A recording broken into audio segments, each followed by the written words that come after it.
Hey, this is Adam Torres, and I'm here to tell you that it has never been easier to start your very own podcast. At Mission Matters, our goal is to amplify stories that matter. That means we want to help you start your podcast because your story matters.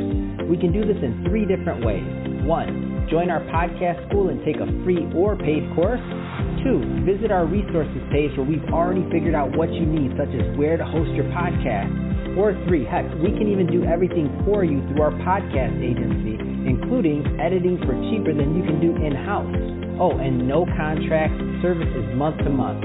Get started by heading over to missionmatters.com and click on Start a Podcast. All right, now let's get into the show. Hey, I'd like to welcome you to another episode of the Mission Matters Innovation Podcast, your source for all things innovation. My name is Adam Torres. You can follow me on Instagram at AskAdamTorres to keep up with my book releases, book tour schedule, signings, all that other good stuff. Always love to connect with you there. And as always, if you'd like to apply to become a co-author of one of my upcoming books, just head on over to the website, missionmatters.com, and click on Become an Author to apply. All right, so today I have Shawn Flynn on the line. He's head of an incubator over at a global accelerator. He's an investment banker, and he's also host of the Silicon Valley podcast. Shawn, welcome to the show. Adam, thank you. This is an honor. I'm a huge fan of your show. I'm glad to be on. Oh, man, Shawn. So, hey, I'm glad to have you on because today's topic is right what I will want you on the show to talk about. So best practices for startups. I know you work with startups in a number of facets, whether it's as an investment banker, whether it's at the Global Accelerator you work with, or obviously on your podcast. I mean, a number of different ways that you're helping startups. So let's just start off with, to kick us off before we get into today's topic, tell us a little bit more about what you're doing as an investment banker, please. Yeah, so Adam, as you know, my whole day is spent in the startup ecosystem here in Silicon Valley, whether I'm working with very early stage companies or later stage companies. So investment banking comes in later rounds, they're A round or later when they're looking to raise 10 million or more. Or we also work with individuals, family offices, venture capitalists, groups that have shares of companies that are pre-IPO that they're looking to sell on the secondary market. So for example, there's a couple of companies like SpaceX, Airbnb, Robinhood that maybe one investor has held on to for several years and is looking to liquidate, but there's not that market for it. So we can come in and we can find the buyer, find the seller, make that connection, pair it off so everyone is happy. And for that, we look for lot size of $1 million or more. But we do a lot of services for the later stage companies. But like I said, I work with pre-seed, idea, through the whole gamut at all different ranges of their life cycle, and it's amazing. And, some of these guys I also get on my podcast, the Silicon Valley podcast. So at any stage, I love working, I love hearing, I love meeting people that are way smarter than me and and tell me about the future of tomorrow today. So it's great. I really enjoy it. That's awesome. And I think that's a great transition. So let's dive into today's topic. So best practices for startups. As I mentioned, you work with startups of various sizes, different in different stages of growth. Where do you want to start with this? This is a big topic. So let's start, I guess, at the very, very beginning. And what I mean by that is when a startup just has an idea. And a lot of startups, they think, okay, I have an idea. Now I need to raise a lot of money and go out to the market. Where in reality, it should be more, okay, I have an idea. Let's test this idea. Let's see if the market really wants this idea. Now, when there's proof that there's a demand for it, now let's start investing more capital, more time in that, and kind of the micro steps that are needed in the process of growing a company. A lot of people just think it's A to G to Z, when it's really, A to A1 to A2 to A3, and there's so many steps just moving down the line that I don't think a lot of people know about, especially when it's their first time doing a startup. A lot of the founders are straight from college, or they were in the corporate world where they were isolated in this one little hub that their world is, their little niche. And when you're doing a startup at the beginning, building a company, you're doing everything.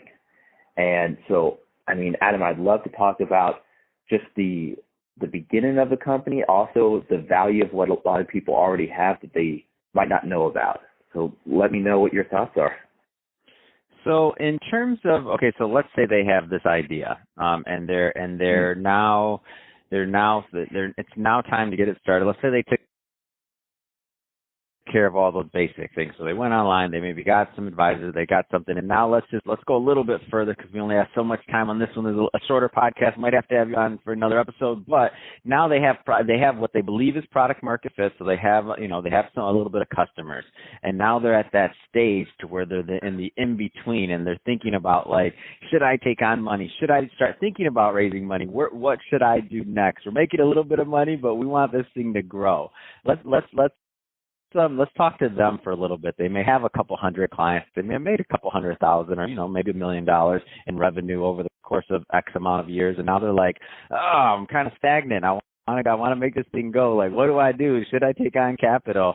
What kind of advice would you give to that person? And obviously that's a broad question, and I don't mean it to be a loaded question either. So everybody's going to be a little bit different, but generally speaking, like what would you, that type of founder, what kind of conversation would you have with them? I mean, honestly, I'd sit down and go, okay, let's really think about if you need money and really if it's the best decision for you. And the reason for that is if this company hasn't taken on any funding so far, the owner, I'm guessing, probably has either 100% of the equity, his shares, or if he's given a little bit to maybe the CTO, CFO, or some other people as he's built this company. And once they take on outside money, their shares are going to be diluted. Once they take on outside investors, they're going to have bosses. They're going to have people they have to report to. Their time is going to have to be allocated differently. It's not going to be 100% focused on the business itself and growing the business. It's going to have to be on raising capital. And a lot of people don't understand the time commitment that takes.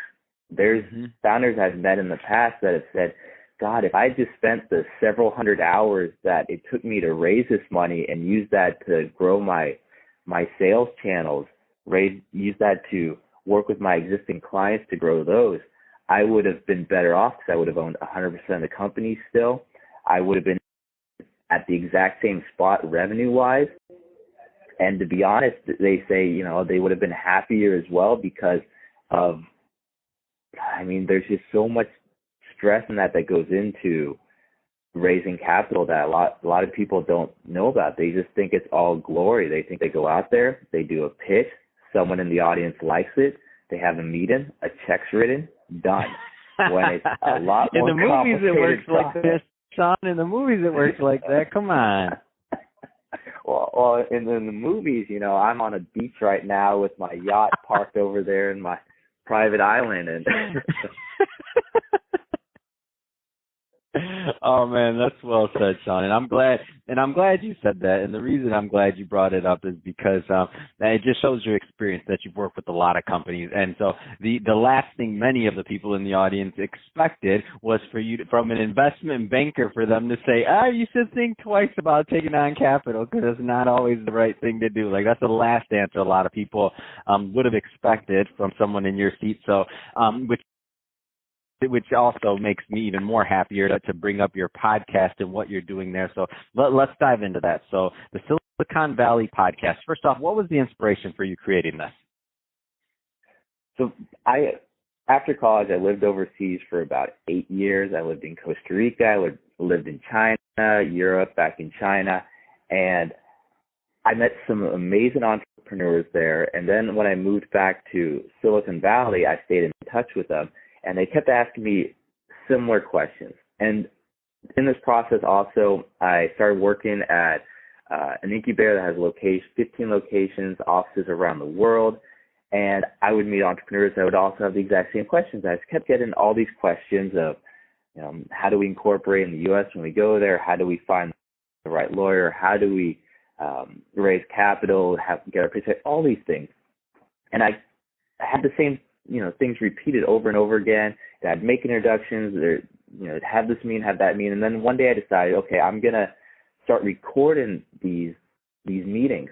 And I had a TV show in Mountain View called Silicon Valley Successes. It grew to 28 cities in the U.S., but the reach wasn't good enough for me. And I was thinking, okay, what could I do to have access globally And I was thinking, podcast is the way to do it. So I started a podcast September of last year. Since then, I've had names on my podcast such as Melody Perkins, co-founder of Canva, Jim McKelvey, co-founder of Square, Patrick Lee, co-founder of Rotten Tomatoes, and a lot of other big names. And the reach has been amazing. I've gotten emails from people in Kenya, from Nigeria, saying, thank you for this information. This is exactly what my startup needed. I've had emails from, contacts overseas that have just taken up some of the guests on their offers. Some of the guests have said, I'll give a 30-minute consultation for people that write a response for this interview. And it's just amazing to hear the feedback I'm getting from the entrepreneur ecosystem of support for the information that's in these podcasts. Man, that's awesome. I love it, Shawn. It's great, and you're doing great work. So just to give people a flavor of the type of content and or questions that you ask in the podcast, give us a feel for the format, because I definitely want my audience to go over there and check it out. So the first question I always ask the person is, tell me about their background, their history, and then we go right into their subject matter expertise. So, for example, yesterday I interviewed this gentleman, Mark, who is a product design expert here in Silicon Valley. He's engineered products for 30 years. The first thing, we just go into, tell me about the future of wearables, where you see that going, what's the hindering the progress. We went into there's a plane going by. We went into the whole manufacturing process life cycle, from idea to coming up with the MVP to finding the manufacturers over in China. So a lot of the podcasts, I do my best to try to get them as much information and actionable items, actionable steps that they can take to move their company forward and just find out about that sector and the future in that area of tech. So I almost want to say it's going to an accelerator every time you're listening to an episode. Man, that's awesome, Shawn. So I love it, and I think the cool thing about it too is that you're really giving people access to these conversations that they may not have normally, because a lot of the people that you're interviewing, they may want to do well, they may want to, for example, the gentleman you mentioned that's in a product engineer, it's like he'd love to take your call, he'd love to help, but he's busy, he doesn't have time. So by listening to this episode, and you're going to get a lot of that information that he would have loved to give you one-on-one. So I love what you're doing. I think it's awesome. So Shawn, that being said, if somebody is listening to this and they want to connect with you and your overall brand, whether it's as an investment banker, whether it's at the Global Accelerator, or obviously to listen to your podcast, which I want everybody to go and do, so the Silicon Valley Podcast, what's the best way for them to connect with you and your brand? So go to thesiliconvalleypodcast.com.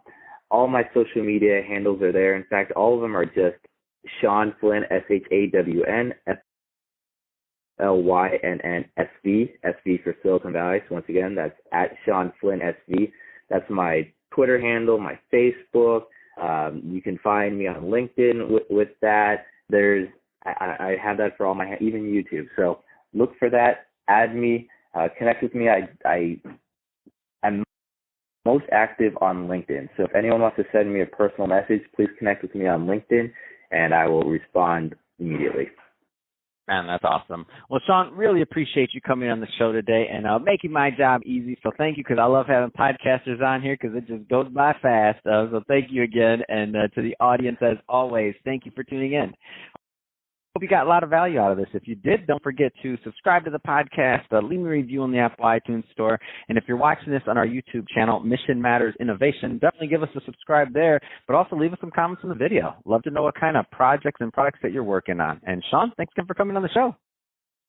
Adam, thank you. This is great. Thanks